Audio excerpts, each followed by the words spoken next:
Third is if else if statement. So if statement और if else statement के बाद अब हम पढ़ेंगे इफ एल्स इफ स्टेटमेंट। ठीक है, इफ के बाद एल्स इफ के स्टेटमेंट्स आते हैं बहुत सारे। सबसे पहले इसका सिंटैक्स देखते हैं। तो इफ स्टेटमेंट के ब्रैकेट में मैंने यहाँ पे कंडीशन रखी है और वो कंडीशन जो है बूलियन एक्सप्रेशन हो सकती है। ठीक है, बूलियन एक्सप्रेशन आपको पता है कि ट्रू और फॉल्स होते हैं। ठीक है, तो यहाँ पे इफ स्टेटमेंट के अंदर मैंने लेट से बूलियन एक्सप्रेशन 1 मतलब कंडीशन 1 रखा। अगर ये कंडीशन ट्रू होता है तो उस केस में क्या होगा, ये ब्रैकेट में जो भी लिखा हुआ है वो एग्जीक्यूट होगा। ठीक है, तो statements will execute if the Boolean expression 1 is true. आ रहा है समझ में इतना? उसके बाद हमने एल्स इफ स्टेटमेंट यूज किया है। ठीक है, तो इफ एल्स इफ स्टेटमेंट में जनरली अगर आपके पास कोई आप प्रोग्राम लिख रहे हो और उस प्रोग्राम में आपके पास बहुत सारी कंडीशंस है तो आप उसको इफ के जरिए नहीं शो कर सकते, इफ एल्स के जरिए भी शो नहीं कर पाओगे। तो ऐसे प्रोग्राम्स जिनमें आपको एक से ज़्यादा कंडीशंस जो है यूज़ करना है तो वहाँ पे हम इफ एल्स इफ स्टेटमेंट का यूज़ करते हैं। ठीक है, तो यहाँ पे हमारे प्रोग्राम जो है इसमें हमारे पास कंडीशन एक से ज़्यादा है तो एल्स इफ में मैंने दूसरी कंडीशन रखी, लेट्स से कंडीशन 2 जिसको मैंने बूलियन एक्सप्रेशन 2 लिखा है। अगर ये कंडीशन ट्रू होती है तो उस केस में जो है इसके ब्रैकेट में जो भी लिखा है वो एग्जीक्यूट होगा। तो statements will execute if the Boolean expression 2 is true and 1 is false. ये आपको केयरफुली रहना है यहाँ पे कि 1 जो है इसका फॉल्स होना ज़रूरी है तभी ये एल्स इफ वाला कंडीशन ट्रू जो है एग्जीक्यूट होगा। अदरवाइज अगर ये कंडीशन ट्रू होती है तो इसको हम रन करा के डायरेक्टली जो है इसके बाहर आ जाएंगे, ऑल ओवर जितने भी ब्रैकेट्स हैं सबसे बाहर आ जाएंगे।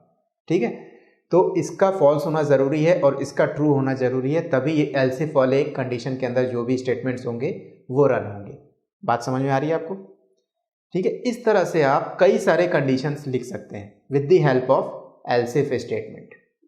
ठीक है, तो मैंने यहाँ पे जो डॉटेड लाइन से शो किया है इसका मतलब ये है कि इसके बाद हम एल्स इफ का जो है उपयोग कई बार यूज़ कर सकते हैं। जैसे एल्स इफ बूलियन कंडीशन 3 हो जाएगी, फिर एल्स इफ कंडीशन 4 हो जाएगी। तो इस तरह से आप कई सारे एल्स इफ स्टेटमेंट का यूज़ कर सकते हो। And finally at the end क्या होगा, एक लास्ट में एल्स कंडीशन आएगी। ठीक है, तो एल्स के बाद आपको पता है जो भी एल्स के अगर रन हो रहा है तो इसका मतलब कि सारी कंडीशंस फॉल्स है। ठीक है, तो अगर एल्स हिट हो रहा है तो उस केस में क्या रन होगा, statements will execute if all the Boolean expression is false. तो यहाँ पे ये ध्यान रखना है कि सारे बूलियन एक्सप्रेशन मीन्स सारे कंडीशंस ऊपर के जो है फॉल्स होने ज़रूरी हैं एल्स को रन कराने के लिए। इतनी बात समझ में आ रही है आपको? ठीक है, तो ये इफ एल्स इफ का बहुत बड़ा एडवांटेज है।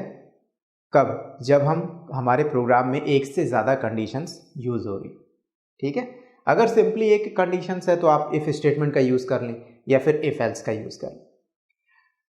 Now let's see flow chart. तो ये इसका फ्लो चार्ट है। इस फ्लो चार्ट में मैं आपको पहले ही बता दूं कि इस फ्लो चार्ट में जो है मैंने सिर्फ 2 कंडीशन रखी है, 2 से ज़्यादा कंडीशन नहीं रखी है। अगर 2 से ज़्यादा कंडीशन आप रख रहे हो, मैंने जैसा कि आपको बताया कि एल्स इफ की हेल्प से हम बहुत सारे कंडीशन रख सकते हैं, तो उस केस में जो है फ्लो चार्ट भी अलग बनेगा। ठीक है, लेकिन फ्लो चार्ट हम किसी पर्टिकुलर प्रोग्राम को नहीं शो करते हैं, हम कॉन्सेप्ट को देखने के लिए यूज़ करते हैं फ्लो चार्ट का। ठीक है, तो कॉन्सेप्ट ये कहता है कि एक से ज़्यादा अगर कंडीशन है तो उस केस में फ्लो चार्ट कैसा बनेगा इसका। तो स्टार्ट करेंगे सबसे पहले। स्टार्ट के बाद लेट्स से कंडीशन 1 है।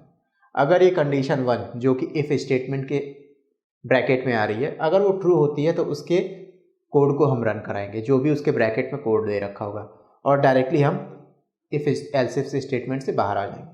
अगर ये कंडीशन 1 फॉल्स होती है तो हम कंडीशन 2 पे चले जाएंगे। और ये कंडीशन 2 किस में रखी है?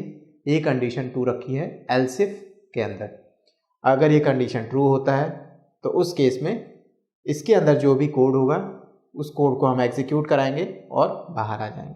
ठीक है, एंड हो जाएगा।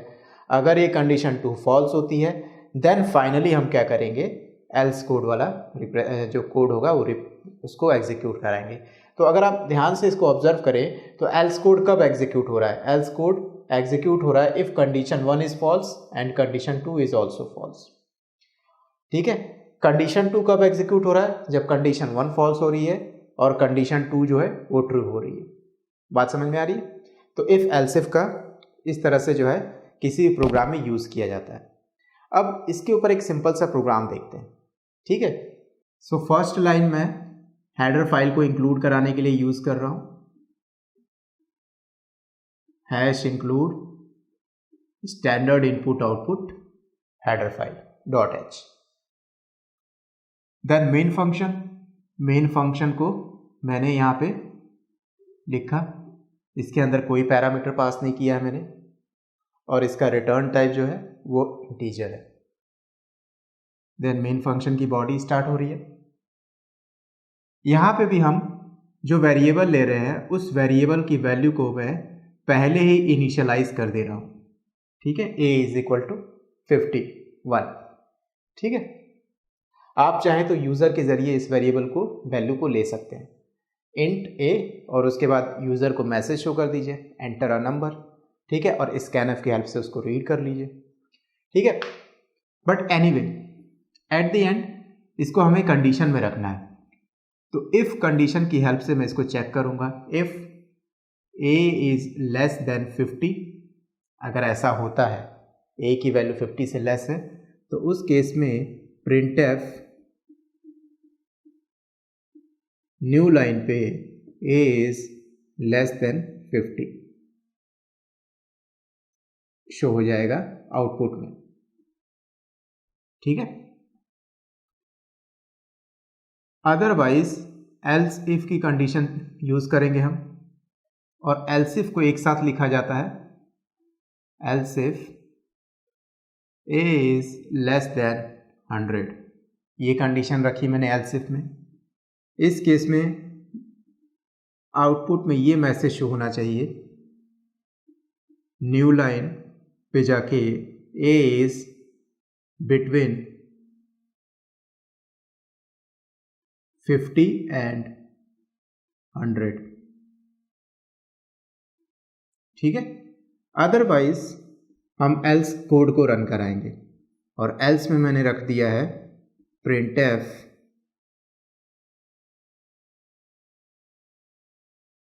न्यू लाइन पे जाके a is greater than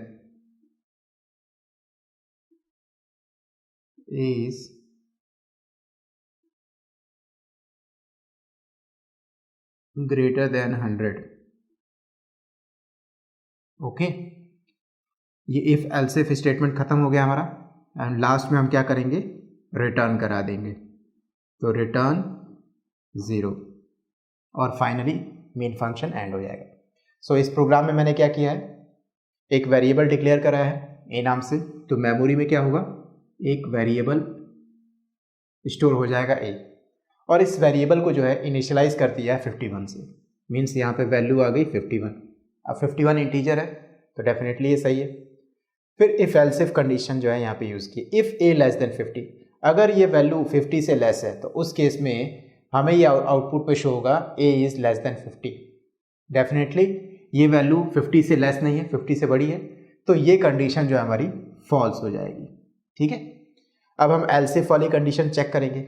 else if bracket में मैंने कंडीशन रखा a इज़ लेस देन 100, क्या a की वैल्यू 100 से लेस है, यहाँ पे चेक करते हैं, हाँ a की वैल्यू 100 से लेस है, तो इसका मतलब कि एल्स इफ वाला पार्ट जो है वो हमारा करेक्ट है।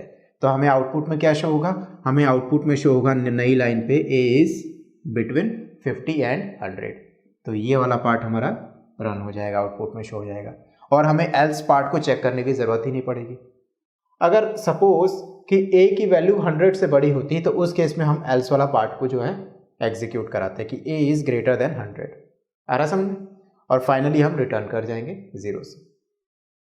सो इससे आपको समझ में आ गया होगा कि इफ एल्स इफ स्टेटमेंट का प्रोग्राम में कैसे यूज़ किया जाता है, ओके।